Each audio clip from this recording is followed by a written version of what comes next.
சூரல் மலையிலயும், முண்டக்கையிலயும் நடந்த நிலச்சரிவுக்கு அப்புறமேட்டு அந்த இடத்துல இருக்க வீடெல்லாம் எப்படி இருக்கு? அங்க இருக்கிற மீதி வீடுகளோட சிச்சுவேஷன் என்ன? அதே மாரி அந்த இடம் இப்ப எப்படி இருக்குன்னு பார்த்தீங்கன்னா, ரொம்பவே பயங்கரமா மாறியிருக்கு. சூரல்மலை, முண்டக்கை பகுதி. அங்கெல்லாம் வந்து யாருக்குமே வந்து வசிக்க முடியாத அளவுக்கு வந்து டேமேஜ் ஆயிருக்கு. இந்த இடங்கள்லலாம் ஒவ்வொரு வீடு பார்க்கும்போது ரொம்ப கஷ்டமா இருக்கு. ஒவ்வொரு வீடும் வந்து மண்ணுக்குள்ள புதைஞ்சிருக்கு. சில வீடுகள் வந்து அப்படியே பாதி உடைஞ்சிருக்கு. சில வீடுகள் இருந்த இடத்துல பெரிய பாறைகள் தான் இருக்கு. சில வீடு பார்த்தீங்கன்னா, பாதி உடைஞ்சிருக்கு. அந்த பாறை வந்துட்டு பாதி உடைஞ்சிருக்கு. அந்த அளவுக்கு வந்து கொடூரமா இருக்கு பார்க்கறதுக்கே. நம்ம எல்லாருமே நிலச்சரிவுன்னா, ஒரு மலையோட பகுதி இடிஞ்சு விழும். அத வந்து என்ன இப்போன்னு சொல்லிட்டு நம்ம யோசிப்போம். ஆனா, இந்த வயநாடு அது மாரி முண்டக்கை பகுதியில நடந்த நிலச்சரிவு பார்க்கும்போது, நிலச்சரிவோட தாக்கம் வந்து இந்த அளவுக்கு பயங்கரமா இருக்குமான்னு சொல்லிட்டு யோசிக்க தோணுது. எஸ்பெஷலி இந்த வயநாட்ல நடந்த நிலச்சரிவு வந்து தாங்க முடியாத அளவுக்கு ஒரு பயங்கரமான நிலச்சரிவுன்னு சொல்லலாம்.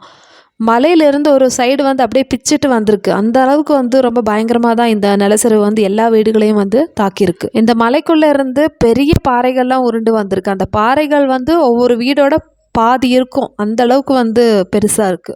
அந்த ஊர்ல மீதி இருக்கிறவங்கலாம் வந்து பார்த்து பயப்படுறாங்க. இந்த அளவுக்கு பெரிய பாறைகள்லாம் வந்திருக்கேன்னு சொல்லிட்டு. அந்த நடு ராத்திரியில இவ்ளோ பாறைகள் வந்து உருண்டு வந்திருக்கு. அது கூட வந்து எத்தனை மரங்கள், அதே மாதிரி மத்த வீடுகளோட இதெல்லாம் வந்து சேர்த்து அடிச்சுட்டு தான் வந்திருக்கு.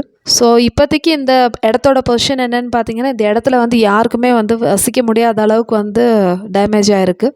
இந்த இடத்துல வந்து சில வீடுகளுக்கு வந்து எதுவுமே ஆவல. அந்த பாறைகள் வந்து உருண்டு வராத இடம் வந்து சேஃபாக தான் இருக்குது. ஆனால் அந்த இடத்துல கூட ஆளுங்க வந்து வசிக்க மாட்டாங்க. ஏன்னா அந்த சுரமலை பகுதி, வெள்ளரிமலை, அதே மாதிரி முண்டைக்கை இதெல்லாம் வந்து பார்க்கும்போதே வந்து ரொம்ப மயான பூமியாக இருக்குது. அத்தனை பேரை வந்து இந்த நிலச்சரிவு எடுத்துடுச்சு போயிடுச்சு. அதுக்கப்புறமேட்டு வந்து அங்கே ஆளுங்க இருக்கிறது ரொம்ப கஷ்டம். இப்போ வயநாடுனா எப்படி இருக்குன்னு பார்த்தீங்கன்னா, கிட்டத்தட்ட எப்பவுமே நிலச்சரிவு நடக்கும். எல்லா வருஷமும் நிலச்சரிவு நடக்கிற ஒரு ஏரியா அந்த மாதிரி மாறிடுச்சு வயநாடு. இவ்வளோ பெரிய நிலச்சரிவுக்கு அப்புறமேட்டும் யாருமே வந்து திருப்பி மீதி இருக்கிற வீட்லலாம் போய் தங்க மாட்டாங்க. நிறைய பேர் கவர்மெண்ட் கேம்ப்ல தான் இருக்காங்க. இன்னோட கேப் முடிஞ்சிடுச்சு. கவர்மெண்ட் என்ன சொல்றாங்கன்னு பார்த்தீங்கன்னா, உங்களுக்கு வந்து ஆல்டர்னேட்டிவ் வேற வீடு இருந்தால் நீங்கள் அங்கே போகலாம். இல்லைன்னா எதுவுமே இல்லைன்னா கவர்மெண்ட்டே வந்து வாடகைக்கு வந்து சில வீடுகள்லாம் வந்து ஏற்பாடாக்கி கொடுப்பாங்க.